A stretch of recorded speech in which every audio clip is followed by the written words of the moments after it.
ఖండించండి NTR health university పేరు మార్పును. ఈ ప్రజా బ్యాలెట్ నిర్వహిస్తున్నాము. ప్రజా బ్యాలెట్ 2022 ప్రజా బ్యాలెట్ ఎన్నికల నిర్వహణ అధికారిగా మనలోనే ఇప్పుడు మన మహిళా నాయకురాలు, మైనార్టీ నాయకురాలు మన షేక్ రిజ్వానా గారు ఇప్పుడు ఈ కార్యక్రమాన్ని ప్రారంభించి మన ప్రభాకర్ గారి ద్వారా ఈ కార్యక్రమాన్ని కొనసాగిస్తారు. సైతం అంటూ ముందుకొచ్చి ఈ విధంగా ఎన్టీఆర్ గారికి సపోర్ట్ చేయడం శుభపరిణామం. ధన్యవాదాలండి. కన్నా ఎన్టీఆర్ గారి పేరు మార్పును వ్యతిరేకించండి. ఎన్టీఆర్ హెల్త్ యూనివర్సిటీ కన్నా ఎన్టీఆర్ గారి పేరు మార్పును. జోహార్ ఎన్టీఆర్, జోహార్ ఎన్టీఆర్. హెల్త్ యూనివర్సిటీ ఎన్టీఆర్ గారి పేరు వెంటనే. గుంటూరు జిల్లా పులియూత ఆధ్వర్యంలో పులియూత అధ్యక్షుడు సాయి గారి నేతృత్వంలో ముఖ్యంగా జగన్మోహన్ రెడ్డి ప్రభుత్వం తీసుకున్నటువంటి నిర్ణయం ఈ అంశం మీద ఆందోళన జరుగుతూ ఉన్నాయి. తీవ్రమైనటువంటి ప్రతిఘటన రాష్ట్రంలో కనపడతా ఉంది. ప్రజలందరూ కూడా ఇదొక తెలుగుదేశం పార్టీ కార్యక్రమం కాదు, అన్ని వర్గాల ప్రజలు ఈ జగన్మోహన్ రెడ్డి నిర్ణయాన్ని స్వీకరించుకుంటున్నారు.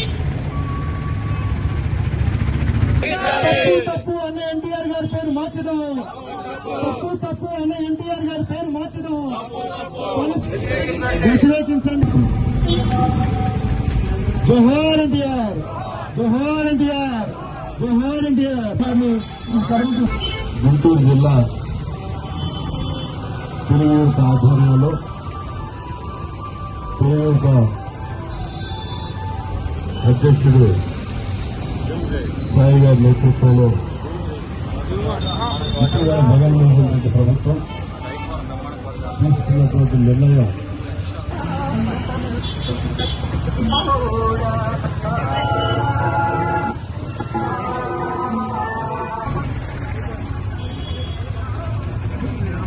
జోహార్ ఎన్టీఆర్, జోహార్ ఎన్టీఆర్. తప్పు ఎన్టీఆర్ గారి పేరు మార్పు, తప్పు అన్న ఎన్టీఆర్ గారి పేరు మార్పు వ్యతిరేకించండి. అన్న ఎన్టీఆర్ గారి పేరు మార్పు వ్యతిరేకించండి. అన్న ఎన్టీఆర్ గారి పేరు మార్పు.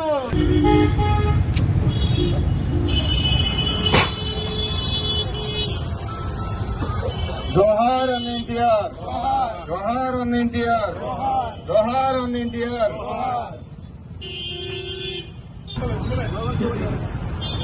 అన్న ఎన్టీఆర్, జోహార్, జోహార్, జోహార్ అన్న ఎన్టీఆర్, జోహార్, జోహార్ అన్న జోహార్, జోహార్ అన్న ఎన్టీఆర్, జోహార్, జోహార్ అన్న ఎన్టీఆర్, జోహార్. ఎన్టీఆర్ విశ్వవిద్యాలయం ఉండాలని చెప్పి వాళ్ళందరూ కోరుకున్నారు. ఇన్న మీడియా మిత్రులందరూ కూడా లైవ్ విజువల్స్ తీసుకున్నారు. సొంతంగా కట్టుకో.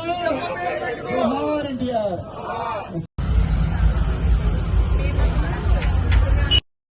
నమస్కారం అండి. ఇప్పుడు మన ప్రజెంట్ మన రాష్ట్ర పరిస్థితి చూస్తే కనుక మన ముఖ్యమంత్రి గారు అధికారంలోకి వచ్చినప్పటి నుంచి కూడా ఏమి అభివృద్ధి చేశారు. ఆల్రెడీ ఇది ఇండస్ట్రియల్ ఏరియా చేస్తాము, 3 రాజధానులు తీసుకొస్తాము, ఇంకా మన వరల్డ్ మొత్తంలోనే కూడా అసలు మన ఇండియాని, మన ఆంధ్రప్రదేశ్ ని ఒక రేంజ్ లో చూపిస్తామని చెప్పేసి వాగ్దానాలు చేసి ఆయన వచ్చారు సీట్లోకి. వచ్చిన తర్వాత నుంచి ఆల్రెడీ స్టార్ట్ చేసిన డెవలప్మెంట్స్ మొత్తాన్ని కూడా మధ్యలో హాల్ చేసి ఎక్కడ ఏ పనులు ఏవేవైతే ఒక కక్ష సాధింపు చర్యలాగా ఏవేవైతే స్టార్ట్ చేశారో డెవలప్మెంట్, ఆ డెవలప్మెంట్ మొత్తాన్ని కూడా ఆపేసేసి కొత్త ప్రాజెక్ట్స్ అనేవి స్టార్ట్ చేసి అది కూడా అది వాటికి డెస్టినేషన్ ఏంటో కూడా అర్థం కావట్లేదు అనమాట.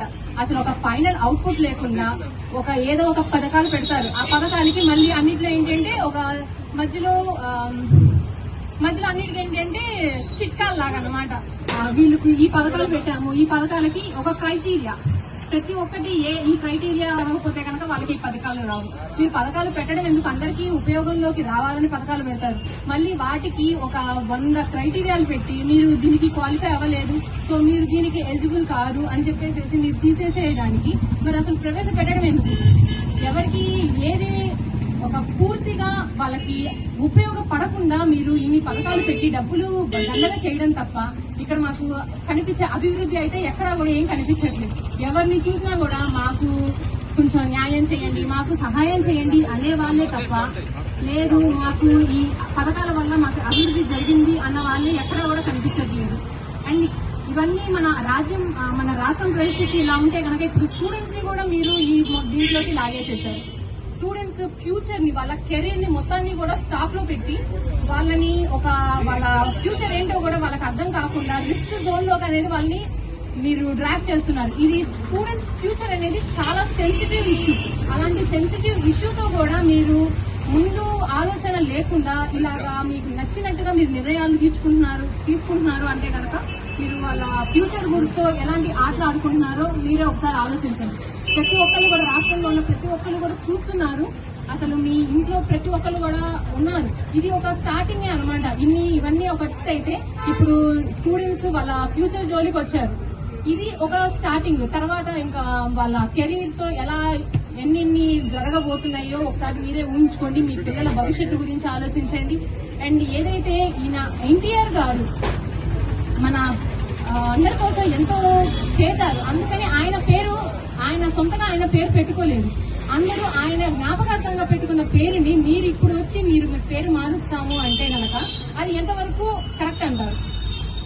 అది ఒకసారి ప్రజలందరూ కూడా ఏదైనా కూడా ప్రజలు అంగీకారంతో ఏ నిర్ణయాలన్నా తీసుకోవాలి, కానీ సొంతగా తీసుకున్న నిర్ణయాలు అనేవి ఎప్పుడు కూడా కరెక్ట్ కాదు. భారతదేశంలోనే తెలుగువాడి ఆత్మ గౌరవాన్ని, తెలుగు జాతి గురించి దశదిశలా వ్యాపించిన వ్యక్తి ఎన్టీఆర్ గారు. అలాంటి ఎన్టీఆర్ గారి పేరు ఉన్న హెల్త్ యూనివర్సిటీ పేరు మార్చడం చాలా హేమమైన చర్య. దీన్ని మేము తీవ్రంగా ఖండిస్తా ఉన్నాము. ఎందుకంటే ఎన్టీఆర్ గారు ఒక కులానికో ఒక మతానికో చెందిన వ్యక్తి కాదు. అన్ని కులాల వారి, అన్ని మతాల వారిని దైవంగా భావించే గొప్ప వ్యక్తి మన అన్న ఎన్టీఆర్ గారు. అలాంటి ఎన్టీఆర్ గారు ప్రతి పేదవాడికి ఉచితంగా వైద్య విద్య అందించాలనే ఉద్దేశంతో ఒక యూనివర్సిటీని స్థాపిస్తే ఆ యూనివర్సిటీ పేరు మార్చడం చాలా మన దౌర్భాగ్యం. జగన్మోహన్ రెడ్డి గారు, మీకు దమ్ము ధైర్యం ఉంటే మీరు కొత్తగా పునాది దగ్గర నుంచి యూనివర్సిటీ కట్టుకొని దానికి మీ నాన్నగారి పేరు పెట్టుకోండి. మేము దాన్ని వ్యతిరేకించము.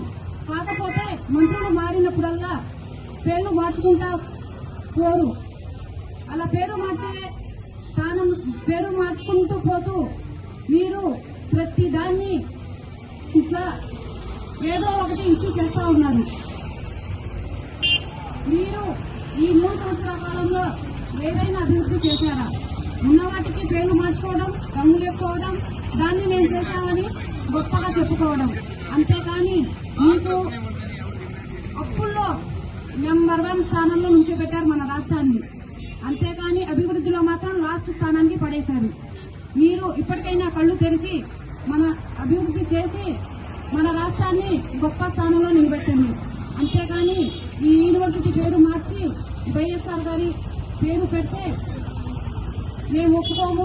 ఈరోజు ఆంధ్ర రాష్ట్రంలో ఈ ప్రభుత్వం చేస్తున్నటువంటి చీకటి నిర్ణయాల్లో భాగంగా ఎన్టీఆర్ గారి పేరు మార్చి ఎన్టీఆర్ హెల్త్ యూనివర్సిటీని వైఎస్ఆర్ హెల్త్ యూనివర్సిటీగా మార్చడం చాలా హేయమైన చర్య. ఎందుకంటే ఈ రోజు రాష్ట్రంలో చూసుకుంటే వైద్య విద్యార్థులు చాలా ఇబ్బందులకి గురవాల్సిన పరిస్థితి వస్తుంది. భవిష్యత్తులో వైద్య విద్యార్థుల జీవితాలని అగమ్యగోచరం చేయడానికే ఈ నిర్ణయం తీసుకున్నాడు.